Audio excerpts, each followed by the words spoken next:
بسم اللہ الرحمن الرحیم الحمد للہ وحدہ الصلاۃ والسلام علی من لا نبی بعدہ اما بعد۔ دورہ روایت حفص میں آج ہم انشاءاللہ العزیز حفص کی تحریرات کے اوپر کلام کریں گے۔ روایت حفص میں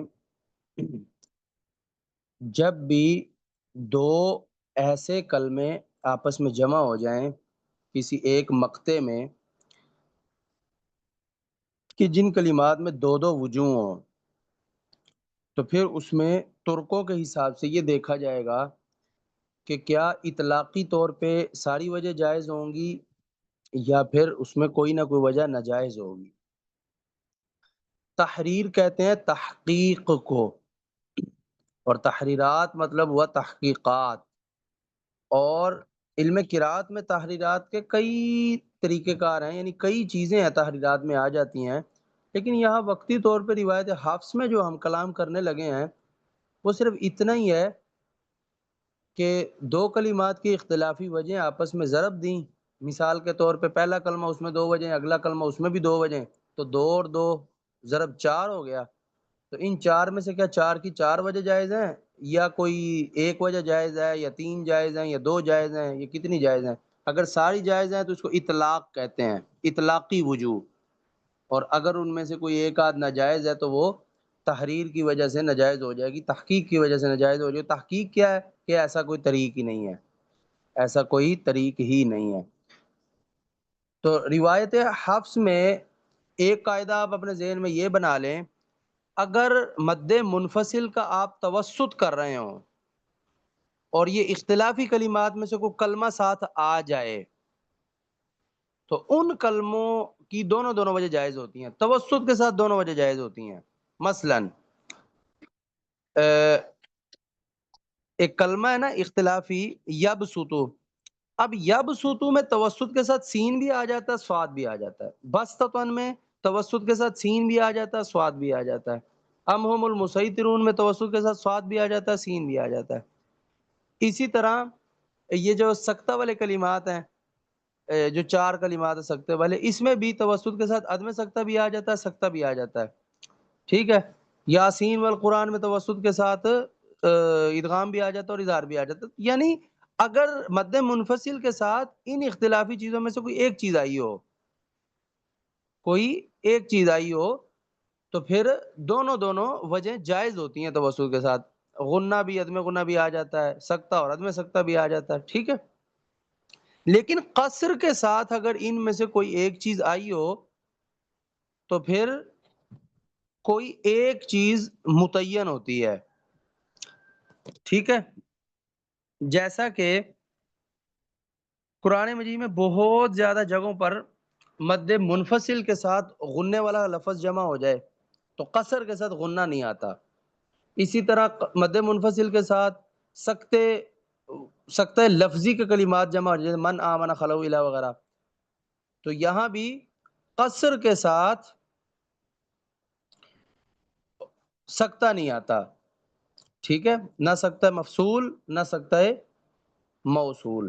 اسی طرح قصر کے ساتھ تکبیر عام نہیں آتی، وہ تکبیر عام جو کتاب الکامل اور غایت الاختصار سے ہر صورت کی شروع میں آتی ہے۔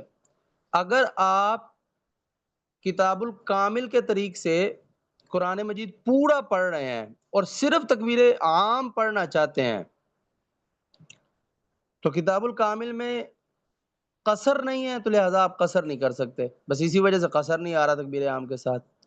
اور کتاب الکامل کا تکبیر خاص اگر پڑھنا چاہیں اکیلا تو تب بھی آپ صرف قصر کریں گے، کیوں؟ کیونکہ قصر کتاب الکامل میں موجود نہیں ہے۔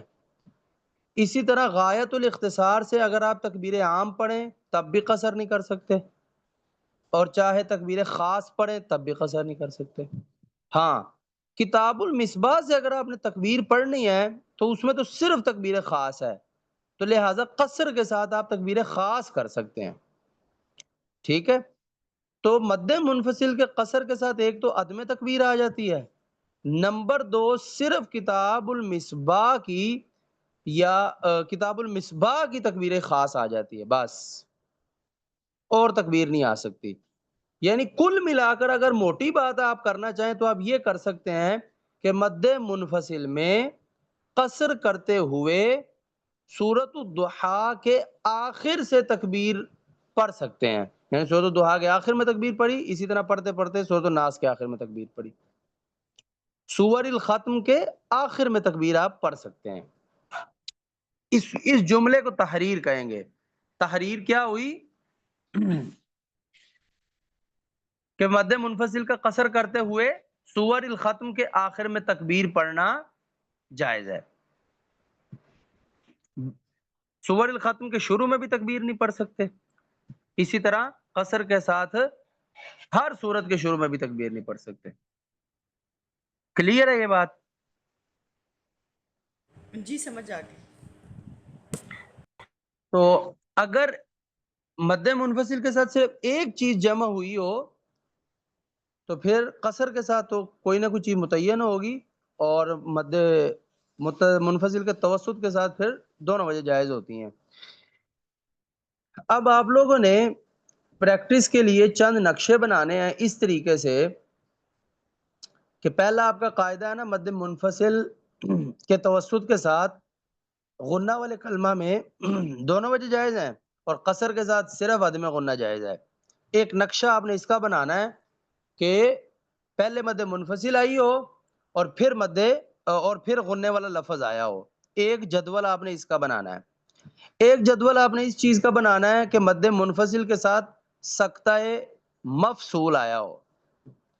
ایک جدول آپ نے اس چیز کا بنانا ہے کہ مد منفصل کے ساتھ سکتہ موصول آیا ہو۔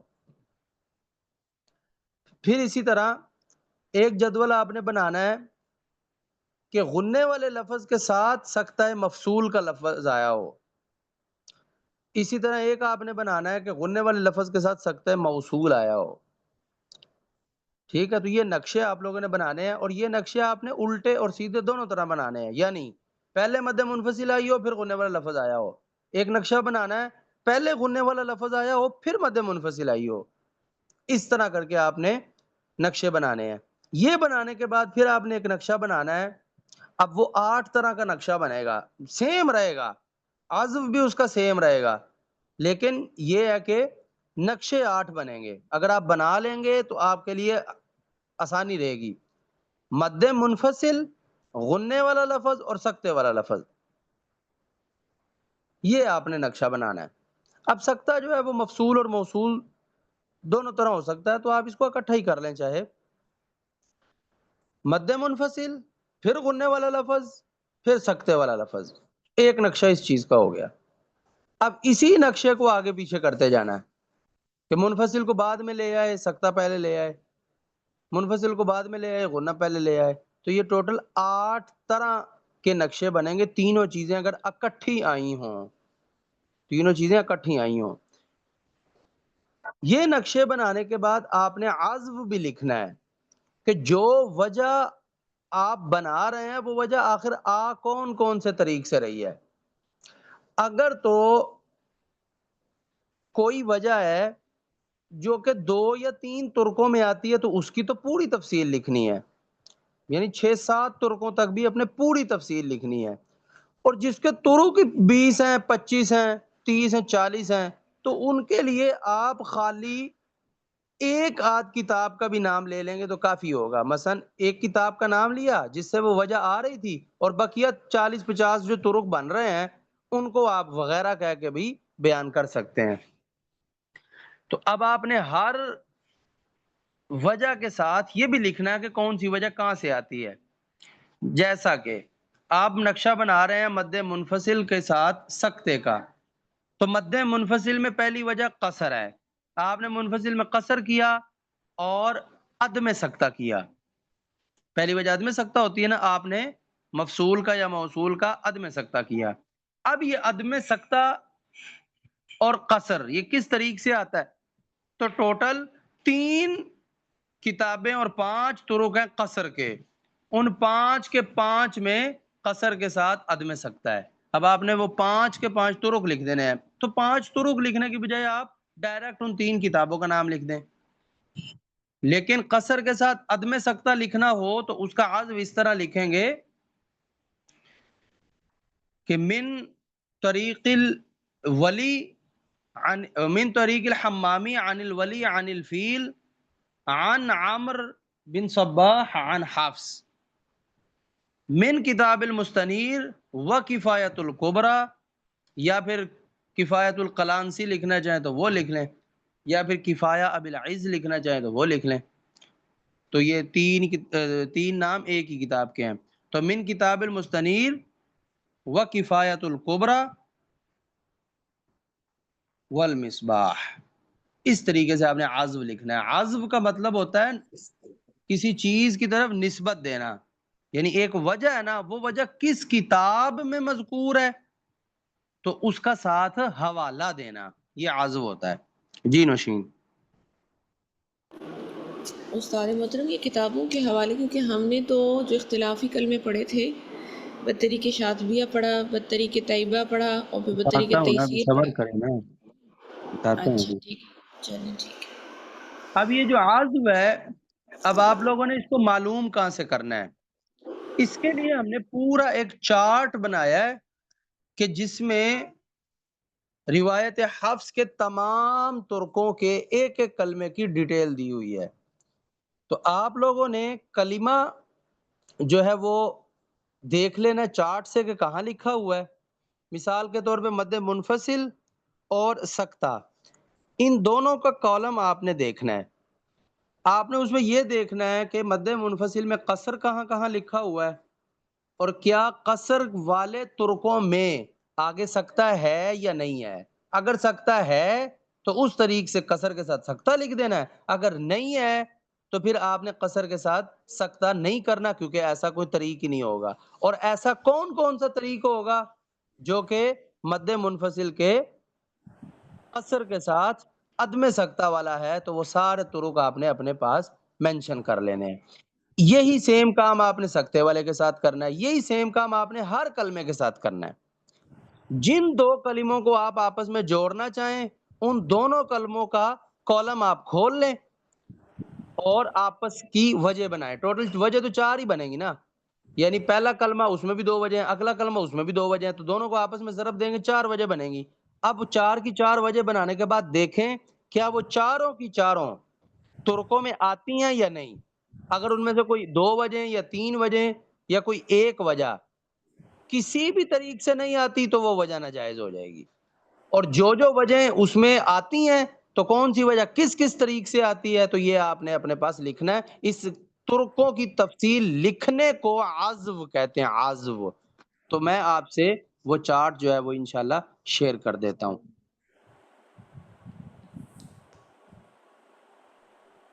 جی ہیرا۔ استاد جی یہ جو قصر کے ساتھ عدم سکتا ہے تو یہ حمامی عن ولی عن فیل عن زرعان کے طریق سے نہیں ہے، عن زرعان پھر عن عمر بن میں نے الصباح پہلی بات یہ ہے کہ میں نے سکتے کی بات نہیں کی، عدم سکتا۔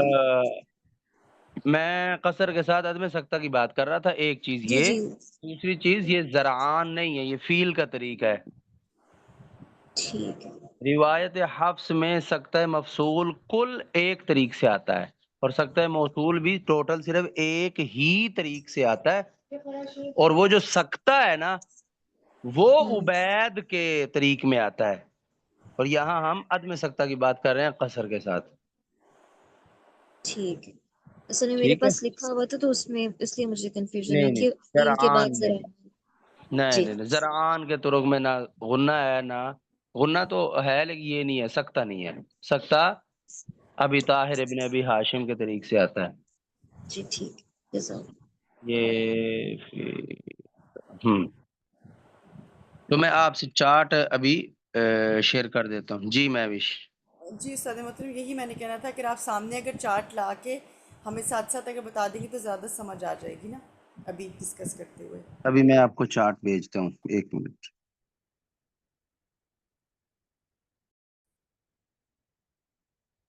یہ ایک چارٹ ہم نے بنایا ہے، اس میں اوپر والا جو ہے وہ عبید بن صبا اور نیچے والا عامر بن صبا کا ہے، اور اس میں ترتیب ہم نے اس طرح کی ہے۔ شروع میں عبید کا پہلا طریق ہاشمی ہے، ہاشمی کے کل جو طرق ہیں 10 ہیں وہ نیچے لکھے ہوئے ہیں، اور طریق ابھی طاہر ہے دوسرا، پھر اس کے جو طرق ہیں وہ لکھے ہوئے ہیں۔ ہماری ترتیب لکھنے کی کچھ اس طرح ہے کہ سب سے پہلے کتاب شاطبیہ کے طریق کی ڈیٹیل ہم لکھتے ہیں، نمبر 2 پہ کتاب التیسیر کی۔ اب کتاب التیسیر کے حوالے سے ہمارا ایک اپنا انداز یہ ہے کہ جس بھی راوی کے لیے ہم چارٹ بناتے ہیں اس کا جب ہم کتاب التیسیر کا طریق لکھتے ہیں تو کتاب التیسیر کا طریق لکھنے کے ساتھ ہی اس کے نیچے ہم کتاب التیسیر میں ہر راوی کی 2 طرح کی سندیں بنتی ہیں، ایک طریقے نسی ایک طریقے ادائی۔ تو جو طریقے نسی ہے ہم اس کو بھی مینشن کرتے ہیں۔ اب طریقے نسی اور ادائی کیا ہوتا ہے؟ طریقے نسی یہ ہے کہ کسی راوی کے لیے امام دانی نے کتاب التیسیر میں سند کے باب میں جا کر جو سند لکھی، اسانید کے باب میں جو سند لکھی، وہ سند ان کے اپنے کس استاد سے ہے، اور اس سند کو ہم طریقے نسی کہتے ہیں، جو نص میں لکھا ہوا ہے امام دانی نے۔ اور اس سند سے ہٹ کر ایک اور سند سے بھی امام دانی اسی روایت کے اسی راوی کے لیے کچھ مزید چیزیں بھی بیان کرتے ہیں۔ تو اب کتاب التیسیر میں روایت حفص جو ہے جس استاد کے سند سے بیان کی گئی ہے نا، وہ امام دانی کا استاد ہے طاہر بن غلبون۔ طاہر بن غلبون، تو ہم نے لکھا ہوا الدانی علی ابن غلبون، یعنی دانی نے روایت حفص میں اپنے استاد ابن غلبون سے کیا پڑھا ہے۔ اور یہ تفصیل ہم کیوں لکھ رہے ہیں؟ کیونکہ یہ کتاب التیسیر کی نسی سند ہے۔ کتاب التیسیر میں بعض دفعہ اپنی نسی سند کے اوپر اضافہ بھی ہوتا ہے، اسی کو ہم زیادات الدانی علی کتاب ہی التیسیر کہتے ہیں، کہ دانی اپنی کتاب میں بیان کردہ نسی سند پر بھی اضافہ کرتے ہیں۔ وہ جو اضافہ ہے وہ جس سند سے آتا ہے اس سند کو ہم امام دانی کی ادائی سند کہتے ہیں، کہ امام دانی نے اپنے اساتذہ سے اس سند سے یہ چیز اس طرح پڑھی تھی تو ساتھ بیان کر دی۔ ایک سند نسی ہوتی ہے اور ایک سند ادائی ہوتی ہے۔ ہمارا طریقہ کار یہ ہے کہ ہم ہر راوی کے لیے کتاب التیسیر کی مجموعی تفصیل لکھنے کے ساتھ ساتھ اسی راوی کے لیے امام دانی کا جو ادائی طریق ہے اس کی ڈیٹیل بھی لکھتے ہوتے ہیں۔ تو یہ جو دانی علی ابن غلبون لکھا ہوا ہے نا تیسرے نمبر پہ طریق، یہ حقیقی طور پر کتاب التیسیر کا ہی طریق ہے۔ یا تو آپ اس کو بالکل سکپ کر دیں، آپ اس کو دیکھیں ہی نہ، لیکن اگر آپ سے کو پوچھے کہ یہ یہاں پہ کیوں لکھا ہے تو یہ ہمارا طریقہ کار ہے تحقیق کرنے کا۔ یہ ہم کتاب التیسیر کی ڈیٹیل کے بعد کتاب التیسیر کا نسی طریق بھی مینشن کرتے ہوتے ہیں۔ کلیئر ہے یہ بات؟ جی چلیں، تو پہلا ہو گیا شاطبی کا طریق، دوسرا ہو گیا تیسیر کا طریق، تیسرا کتاب التذکرہ کا، چوتھا تلخیص ابن بلیمہ کا، پانچواں مستنیر کا، چھواں جامع ابن فارس کا، ساتواں غایہ بالعلا کا، آٹھواں اور نوواں کتاب الکامل کا طریق ہے۔ تو دونوں طریق جو ہیں وہ سیم ہیں، صرف ایک کلمے میں جا کر ترکوں کا اختلاف ہے، صرف ایک کلمے میں جا کر، تو اس کو ہم نے اس چارٹ کے اندر ہی جا کے مینشن کر دیا ہے، باقی پورا طریق سیم ہے۔ تو ہم نے دونوں ترکوں کو چارٹ میں شروع میں واضح نہیں کیا، الگ الگ کیا، الگ الگ نہیں کیا بلکہ اکٹھا کر دیا، تو سیدھا کتاب کا نام کتاب الکامل لکھ دیا، نہیں تو یہ خود سے 2 طریق ہیں، اور 10واں طریق المبہج کا ہے۔ اب اگر آپ نے دانی علی ابن غلبون والی ڈیٹیل نہیں بتانی تو نہ بتائیں، لکھنے میں آپ ٹوٹل 9 کتابوں کا نام لکھیں گے لیکن ترک ٹوٹل 10 ہیں، نام 9 کتابوں کا لکھیں گے، ترک ٹوٹل 10 ہیں، تو 10 ترک کیسے بنے؟ کتاب الکامل کے 2 ترکوں کی وجہ سے۔ کلیئر ہے یہ بات بھی؟ جی بالکل کلیئر۔ اب کتاب الکامل میں یہ جو طریق ہے یہ لیں، ملنجی لفظ یلحس ذالکا میں 2 وجہ ہوتی ہیں ہاشمی کے لیے۔ من کتاب الکامل، ہاشمی کے لیے یلحظ ذالک میں من کتاب الکامل دو وجہ ہوتی ہیں. تو کتاب الکامل کے دو طریق تھے، ایک ملنجی کا طریق تھا اور ایک خبازی کا طریق تھا. تو اگر میں بنیادی طور پر بھی 10 طرق بنانا چاہوں تو میں اس طرح کروں گا، کتاب الکامل من طریق الملنجی، یہ 9واں طریق، یہ ہو گیا 8واں طریق، اور کتاب الکامل من طریق الخبازی یہ ہو گیا 9واں طریق، اور 10واں طریق ہو گیا مبہج کا. تو یہ چیز وہاں کرنے کی بجائے ہم نے یہاں پہ کر لی کہ طریق کو دونوں سیم ہی تھے نا، صرف ایک ہی لفظ میں فرق ہے نا. تو اس لفظ کا فرق ہم نے لفظ کے اندر بیان کر دیا، شروع میں عنوان دیتے ہوئے ہم نے صرف کتاب الکامل کا نام لکھا.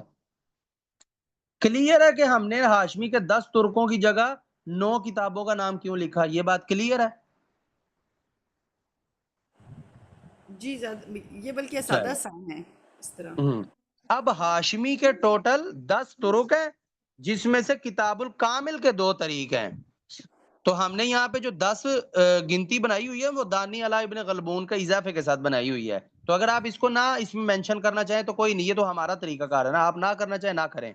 تو آپ ٹوٹل 9 ترکوں کے حساب سے جدول بنائیں گے، ٹوٹل 9 ترکوں کے حساب سے. پھر بھی آپ چاہیں کتاب الکامل کے دونوں ترکوں کو الگ کرنا تو آپ شروع میں الگ کر لیں، میں نے طریقہ بتا دیا، کامل من طریق الملنجی، کامل من طریق الخبازی، اس طرح 2 ترک بن جائیں گے. تو ٹوٹل ہاشمی کے 10 ترک آپ بنا سکتے ہیں.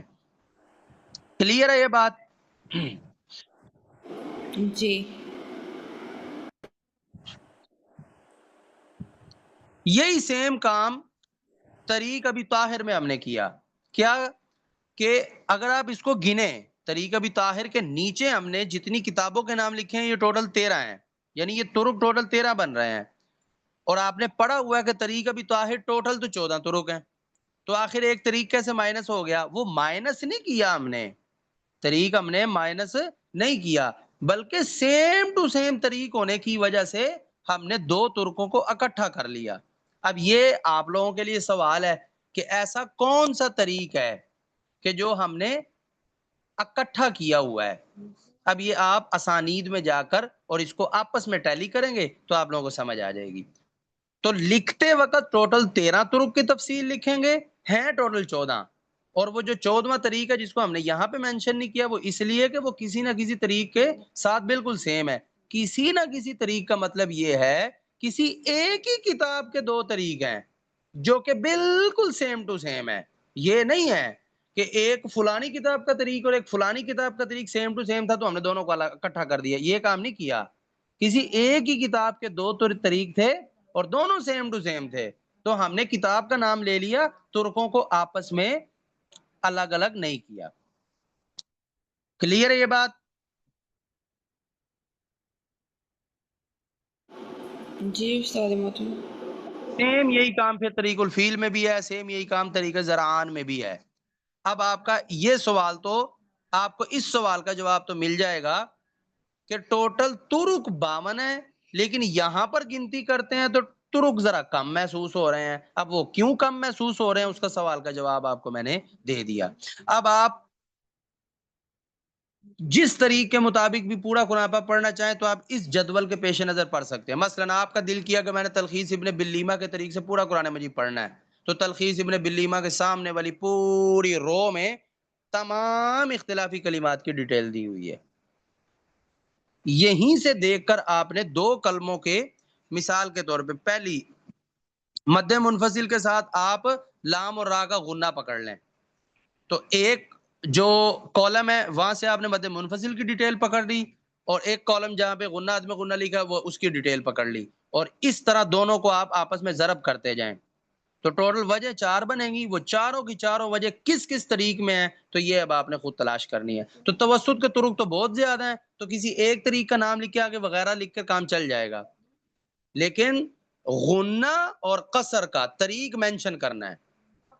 غنہ اور قصر کا طریق ہمیشہ مینشن کرنا. قصر جس وجہ میں بھی قصر آ گیا وہاں پوری ڈیٹیل لکھنی ہے کہ کہاں کہاں سے قصر آ رہا ہے. جس وجہ میں بھی غنہ آ گیا اس کی پوری ڈیٹیل لکھنی ہے. جس وجہ میں سکتہ آ گیا اس کی پوری ڈیٹیل لکھنی ہے. لیکن توسط کے ساتھ عدم سکتہ، توسط کے ساتھ عدم غنہ، توسط کے ساتھ عدم تکبیر، اس کی ڈیٹیل لکھنے کی ضرورت نہیں ہے، شاطبی وغیرہ بھی کہہ دیں گے تو کام چل جائے گا. سمجھ گئے؟ جی استاد محترم ذرا یہ سمجھا دیں، یہ جو آپ نے غنہ اور سکتہ کا کہا ہے جو ہم نے نوٹ کرنا ہے، یہ کالم نمبر 5 6 7 کی بات کر رہے ہیں نا؟ الغنہ فی ظاہر ہے. اللام والراء الساکن المفصول الساکن الموصول، یہ ہم 5 6 7 کو دیکھیں گے، یہاں پہ ڈفرنس آئے گا. ہاں تو ظاہر ہے اسی کالم میں اس کا ذکر ہے تو یہیں پہ دیکھیں گے نا. جی کیونکہ سکتہ ادھر بھی تو ہے نا، جو سکتہ معنوی ہوتا ہے. میں سکتے مانوی کی بات ہی نہیں کر رہا. مفصول، اچھا ٹھیک ہے، مفصول اور موصول میں ہی ہم، ٹھیک ہے. ٹھیک ہے، اب آپ اپنا جو آپ کو کام دیا گیا، جو جدول دیے گئے وہ ایک ایک کر کے بنائیں. جب بنائیں گے تو مشکل پیش آئے گی، پھر آپ سوال کریں گے تو آپ کو گروپ میں ساتھ ساتھ جواب دے دیا جائے گا. استاد ٹھیک ہے، محترم ابھی تو آپ نے کہا ہے نا کہ غنہ کی تفصیل لکھنی ہے ہم نے، کہ سکتہ کی تفصیل لکھنی ہے وہاں پہ پوری. کوئی ایک مثال کے طور پہ تھوڑا سی ایک تحریر بتا سکتے ہیں؟ آپ نے جدول میں سکتے والا کالم کھولا، اس میں آپ کو جہاں نظر آ گیا نا لفظ سکتہ، جی تو آپ نے دیکھ لینا کہ وہ کس کتاب میں ہے، تو اسی کتاب سے وہ سکتہ آ گیا. آپ نے کتاب کا نام اور وہ کس طریقے فری کے میں ہے اور وہ طریقے فری کس طریقے رئیس کا ہے، تو وہ پورا نام آپ نے لکھ دینا ہے. مثلا ساکن المفصول کا جو سکتہ ہے وہ آتا کس کتاب سے ہے؟ وہ من کتاب التجرید علی الفارسی من طریق ابی طاہر عن عبید ابن صباح. اس طرح کر کے تعذب لکھ دینا ہے.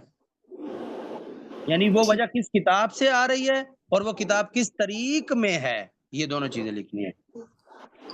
اچھا ٹھیک ہو گیا. ٹھیک ہے، چلو استاد جزاکم اللہ خیر، بارک اللہ فیکم. ایک اور استاد محترم سوال ہے. ابھی آپ نے جیسے الکامل کا دکھایا کہ یہاں پر اس کے آگے دو جو ان کے طریق آ رہے ہیں وہ یہاں پہ نظر آ رہے ہیں، الملنجی اور الخبازی. جو نیچے آپ نے بتایا ہے کہ یہ الفیل میں بھی ہے، طریق زرعان میں بھی ہے، جہاں پہ دو دو آئیں گے. ان کے اندر تو جو میں دیکھ رہی ہوں اس طرح دو نظر مجھے تو نہیں آ رہے، کہاں پہ ڈفرنس آ رہا ہے؟ دو طریق، ڈفرنس نہیں ہوگا، اسی لیے تو نہیں ڈفرنٹ کیا اس کو، ڈفرنس نہیں ہوتا نہیں، تو دو طریق آپ کہہ رہے ہیں نا کہ ایک ہی کتاب سے دو طریق نظر آئیں گے، تو وہ دو طریق یہاں پر جو وہ آپ نے، آپ بندوں میں جا کر دیکھیں نا. یہ سوال میں نے آپ لوگوں سے کیا ہے کہ ٹوٹل طرق 14 ہیں، یہاں پہ 13 نظر آ رہے ہیں، تو 14واں کہاں گیا؟ میں نے کہا دو طریق سیم ٹو سیم ایک جیسے تھے، اسی لیے ان کو مختصر کر کے ایک نام لے دیا، دو نام نہیں لیے. وہ سیم ٹو سیم ہے. اب وہ ٹھیک کون سے ہیں؟ وہ سندوں کے ساتھ اس کو ٹیلی کرے نا. سندے ٹھیک نہیں پڑھی ٹھیک آپ لوگوں نے؟ ٹھیک ٹھیک، یا پوری ہم اس کا پورا یہاں سے دیکھ لیتے ہیں. اس کا مطلب ہے کہ دو سندیں ایسی ہیں جس میں باقی سارا کچھ جو اختلافی کلمات ہیں سیم ٹو سیم آ رہے ہیں، صرف سند میں فرق آ رہا ہے. بس بس بس بس. جی جی اچھا، یہ جی سمجھ آ گئی، ٹھیک ہے، اختلافی کلمات ہے کہ. اچھا استاد بالکل. محترم ایک آخری سوال آپ سے یہ کرنا ہے کہ جیسے ابھی آپ نے بتایا کہ سکتہ والا التجرید علی الفارسی سے آ رہا ہے، تو اسی طرح ہم نیچے جہاں پہ وہ تو ایک ہی ہے صرف سکتہ کا، جو اور تو کہیں پہ بھی نہیں آ رہا، ایک اور ہاں تو آ رہا ہے روضہ سکتہ المالکی میں بھی ہے، روضہ المالکی میں بھی. سکتہ مفصول تجرید سے ہے اور سکتہ موصول روضۃ المالکی سے ہے، بس ٹوٹل ایک ہی طریق ہے. جی اس میں روضۃ المالکی میں دونوں ہیں، مفصول وہ بھی ہے اور دونوں نہیں، موصول وہ بھی. ایک ہی ہوتا ہے، دونوں نہیں کہتے، وہ ٹھیک ہے، سکتہ بالکل. موصول ہی ہے. ہاں جی، کیونکہ موصول میں مفصول کو بھی شامل کریں گے، بالکل وہ ٹھیک ہے، ہوتا ورنہ ہو ہی ہے، نہیں وہ سکتا. لازمی ہے، وہ لازمی، لازمی ہے. ٹھیک ٹھیک ٹھیک، یہ ایک ایک ہی ہے، صرف یہاں سے ہی آئے گا سکتا. جی. لیکن ٹھیک. جب آپ کسی مقطع میں دیکھیں کہ موصول کا لفظ ہو ہی نہ، اس وقت جو آپ مفصول کا سکتہ کر رہے ہوتے ہیں نا، وہ سکتہ مفصول کی کے حساب سے بھی ہوتا ہے اور سکتہ موصول کے حساب سے بھی ہوتا ہے. یعنی دیکھیں کسی مقطع میں سکتہ صرف سکتہ مفصول ہے فرض کریں، یعنی اس میں ساکن المفصول ہی ہے، بس موصول ہے ہی نہیں. جب آپ مفصول کا سکتہ کریں گے یا تو وہ سکتہ مفصول کے طور پر ہو رہا ہے نا، یا وہ سکتا ہے موصول کے طور پر بھی ہو رہا ہے. کیوں؟ زیادہ سے زیادہ یہاں پر صرف کلمہ ہی موجود نہیں ہے نا موصول کا. اگر ہوتا تو ہم اس کو سکتا ہے موصول کہہ دیتے، لیکن وہ یہاں موجود ہی نہیں ہے. تو سکتا ہے مفصول تو موصول میں بھی تو ہوتا ہے نا، شامل تو ہوتا ہی ہے نا. جی بالکل. ہاں، تو جب کسی مقطع میں اکیلا، یعنی اکیلے سے مراد یہ ہے کہ ظلام یا شہید چاہے آیا ہی ہو لیکن موصول کا کلمہ موجود نہ ہو، تو مفصول کا سکتہ جو ہے وہ تجرید سے بھی ہوگا اور روضۃ المالکی سے بھی ہوگا. روضۃ المالکی سے کس تقدیر پر ہوگا؟ کہ اگر یہاں پر ساکن الموصول ہوتا، اگر یہاں ساکن الموصول ہوتا تو تب مفصول کا سکتہ ہم روضۃ المالکی سے ہی کر رہے ہوتے نا. جی ہاں، اور اب یہاں پر وہ موجود نہیں ہے، اب یہاں پر وہ موصول کلمہ موجود نہیں ہے، تو لہٰذا اب بھی ہم روضۃ المالکی سے بھی تو کر رہے ہیں نا، جیسے ہم تجرید سے کر رہے ہیں. ٹھیک ہے، تو اکیل موصول نہ ہو اور مفصول کا سکتہ ہو رہا ہو تو اس کا عزو تجرید اور روضہ دونوں ہوں گے. اور اگر کلمہ موصول بھی موجود ہو تو مفصول کا سکتہ صرف تجرید سے آ رہا ہوگا، اور مفصول اور موصول دونوں کا سکتہ یہ روضۃ المالکی سے آئے گا. کلیئر ہے؟ جی سمجھ آ گئی ٹھیک ہے. مطلب بیٹھیں گے تو ہوگا، لیکن ابھی تھوڑا سا زیادہ کنفیوژن لگ رہی ہے اس میں.